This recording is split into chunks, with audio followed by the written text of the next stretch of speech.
नमस्कार, वंदे मातरम। दोस्तों, स्वागत है आप सबका सैनिक पाठशाला में। आज माननीय दिल्ली हाई कोर्ट में इक्वल एमएसपी के ऊपर सुनवाई है दोस्तों,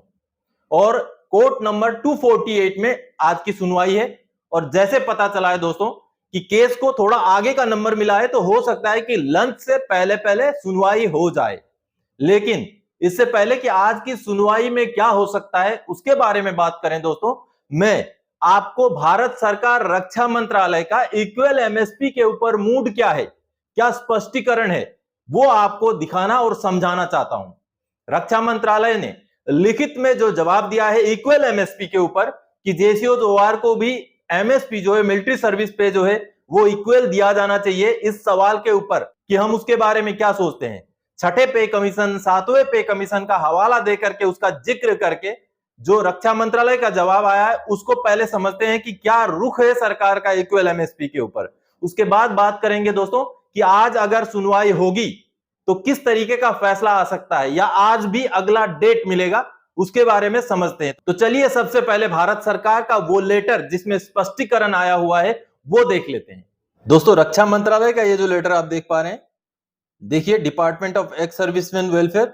पेंशन पॉलिसी। अब इस लेटर में कई सारे पूर्व सैनिकों के मुद्दों के ऊपर रक्षा मंत्रालय ने अपना स्पष्टीकरण दिया था, अपना रुख साफ किया था, जिसमें आप देख पा रहे हैं। जिसमें सबसे पहला मुद्दा था फिटमेंट फैक्टर, यानी कि फिटमेंट फैक्टर जो जेसीओ को 2.57 और 2.81 का मुद्दा था, उसके ऊपर भी रक्षा मंत्रालय ने क्लैरिफिकेशन दिया था। अब इसमें जो महत्वपूर्ण बात है जो एमएसपी से जुड़ा हुआ है, जिसके ऊपर भी रक्षा मंत्रालय ने अपना रुख साफ किया था, जैसे आप यहां पर देख पा रहे हैं। ये जो 3 नंबर पॉइंट है दोस्तों, जिसमें आप देख पा रहे हैं equal MSP should be fixed for जेसीओज एज वेल एज ऑफिसर्स, यानी कि जेसीओज ओआर की बात हो रही है कि इक्वल एमएसपी जो जेसीओज ओआर और ऑफिसर्स को फिक्स किया जाए, उसके ऊपर रक्षा मंत्रालय का क्या रुख है ये आप देखिए। द मिलिट्री सर्विस पे was introduced by the 6th CPC, यानी कि छठे पे कमीशन ने मिलिट्री सर्विस पे को लागू किया था। While deciding the rates of MSP in case of JCOs OR, the 6th CPC finalized the amount of rupees, अगले पेज में है, यानी कि छठे पे कमीशन ने जब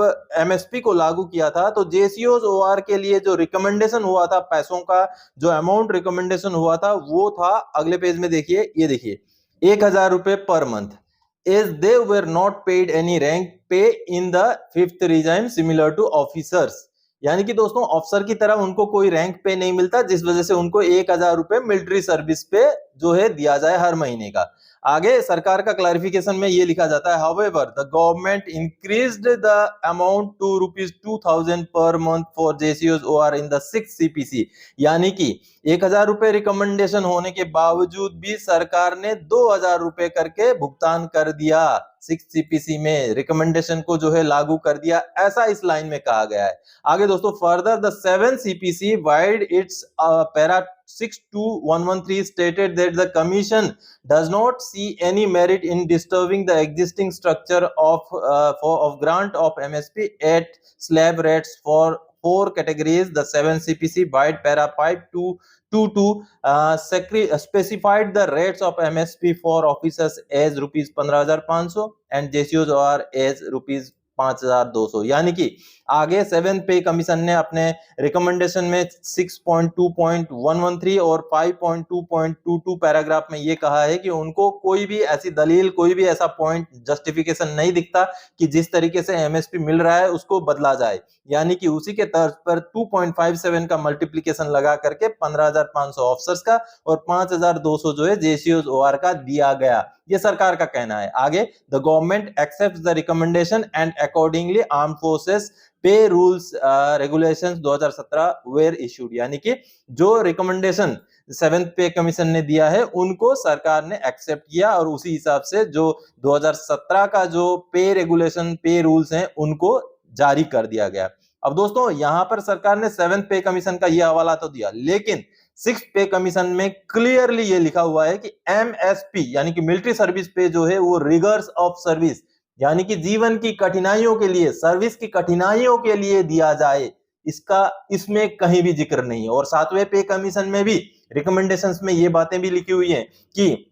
जो लेंथ ऑफ सर्विस कम होता है जेसीओज ओआर का और जो हार्डशिप होता है सर्विस में, वो सारी बातें भी लिखी गई हैं, जिनका इस जवाब में, इस क्लैरिफिकेशन में, इस स्पष्टीकरण में जिक्र नहीं है। जिक्र है तो सिर्फ इसी बात का कि 7th पे कमीशन ने ये माना था कि 6वें पे कमीशन के जो स्ट्रक्चर है उसको बदलने की जरूरत नहीं है, बस वही चीजें जिक्र करके यहाँ पर गोलमोल सा एक जवाब दिया गया है। यानी कि इस जवाब से हमें पता चलता है दोस्तों कि कहीं भी किसी भी तरीके से सरकार इक्वल एमएसपी को लागू करने के मूड में नहीं दिख रही है। अब दोस्तों ये जो जवाब आया था इसमें और भी कई सारे मुद्दे थे,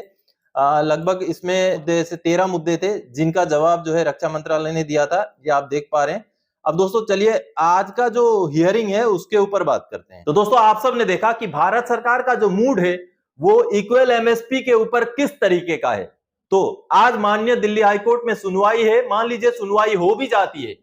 तो इस केस के ऊपर कोई निष्कर्ष निकल के आ सकता है ऐसा मुझे नहीं लगता, क्योंकि सुनवाई तो होगी और अगली डेट मिल जाएगी। क्योंकि दोस्तों सरकार के पास या सरकारी वकील के पास सैकड़ों ऐसे हथकंडे हैं जिससे वो केस को डिफर कर सकते हैं। जी हां, माननीय कोर्ट ने इक्वल एमएसपी के ऊपर जो दस्तावेज सरकारी पक्ष की तरफ से मांगे हैं, अगर वो सरकारी दस्तावेज सबमिट करने में और समय लगेगा, इस तरीके का भी अगर दलील रखी जाए तो माननीय कोर्ट केस को अगला समय दे देगी। अगला जो डेट है वो दे करके केस को डिफर कर दिया जाएगा और अगले डेट में फिर और किसी तरीके का ऐसा कोई हथकंडा अपनाया जाएगा। तो सरकार का जो मूड है वो इस तरीके का नहीं है कि वो इक्वल एमएसपी दे दे। लेकिन फिर भी हमारी ये आशा है दोस्तों, चाहे तारीख जितनी भी मिले, अल्टीमेटली जीत तो सच की ही होनी है, जीत तो जस्टिफिकेशन और न्याय की ही होनी है। इसलिए न्याय इसी में है कि एमएसपी इक्वल किया जाए। तो हम आशा तो करते हैं आज ही कुछ ना कुछ डिसीजन निकल के आए, माननीय कोर्ट की तरफ से कुछ एक ठोस ऐसा जो है रवैया देखने को मिले जिससे कि इक्वल एमएसपी आने वाले दिनों में